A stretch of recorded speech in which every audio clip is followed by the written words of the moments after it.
to ask some questions.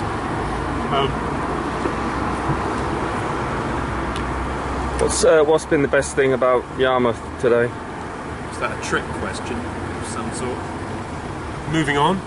Any potato chip stalls on Great Yarmouth Market are prohibited by local bylaws to sell fried fish.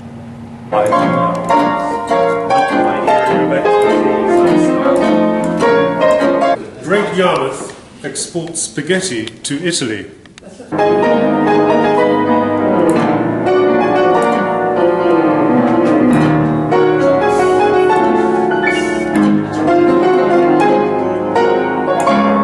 I've always hated this fucking place. Daniel Defoe once said Yarmouth had the finest quay in Europe. Who gives a shit what Daniel Defoe said? There is a traditional animosity, nay I should say hatred, loathing, between the old peoples of Suffolk and Norfolk. I don't know, I didn't need to actually communicate with that man on the bike, but he seemed... So what is this? Some kind of little trackway for morons on motorbikes or something? We had a war, a real sort of bloodthirsty cut and thrust kind of war, not a kind of swipe at each other's with feather dusters type war, a kind of war with pitchforks and swords and cutting each other up sort of war over Dutch trading rights between the port of Yarmouth and the port of Lowestoft, and the Lowestoft boys won. What was the best thing you ate in Yarmouth today? I haven't eaten anything in Yarmouth. They ambushed the people of Yarmouth when they marched on Lowestoft, but were ambushed in Corton Woods. Out came the pitchforks and the swords, and that was the end of the Yarmouth attack. I don't quite know what the casualty lists were, but I do know that they took the worst of it. What kind of time period was that one? 1700s. Fish finger invented in Great Yarmouth, 1952. Largest colony of little terns in Britain. That's a type of seagull. A cosmic cesspit, Yeah. I think is the phrase. It was a penal colony. I passionately believe that in a prior age of man, before we blew ourselves all to shit and wiped ourselves out and started again, I think Yarmouth was a galactic cesspit. We had a shipworks here. In those days I was still taking a lot of kind of sleeping tabs and stuff like that, and I'd been out on like a real bender. I mean, a real bloody murderous bender, because I was earning a lot of money unloading the trawlers. You know, it was a couple of £100 a week, like back in those days was like 600 quid a week or something. Big bucks then, you know. And I used to come over here, see my girlfriend, and get absolutely rat-arsed. Yeah. And lower the kidney cheese. yeah, fuck the kidney cheese, totally. You know, I mean, if you weren't pissing blood by the end of the weekend, you know, your money had been wasted, kind of thing.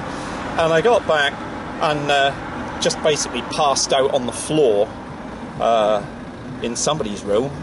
And the next day, Heather, her name was, her brother and his mate come in, and they're like sort of shaking me, and they said, what was that thing?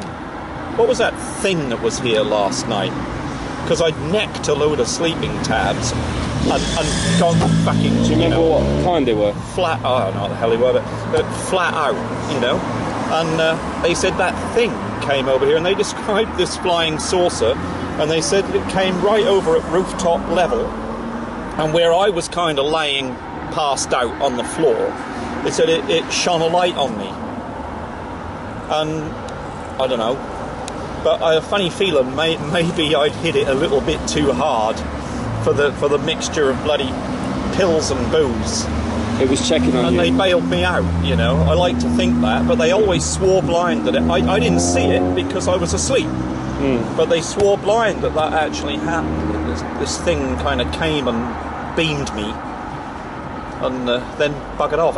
But it was kind of verified in as much there were a whole rash of UFO reports around that time in Yarmouth.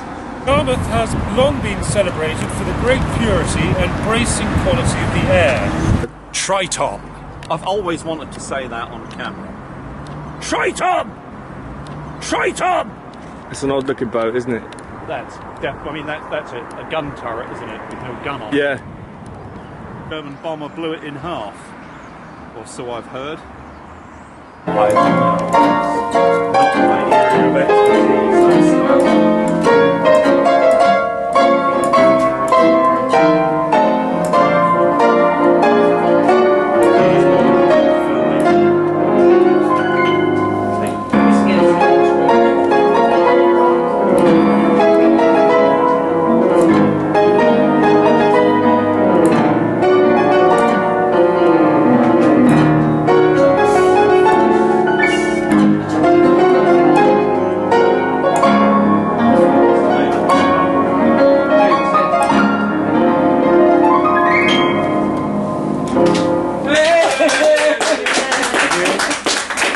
Thank you.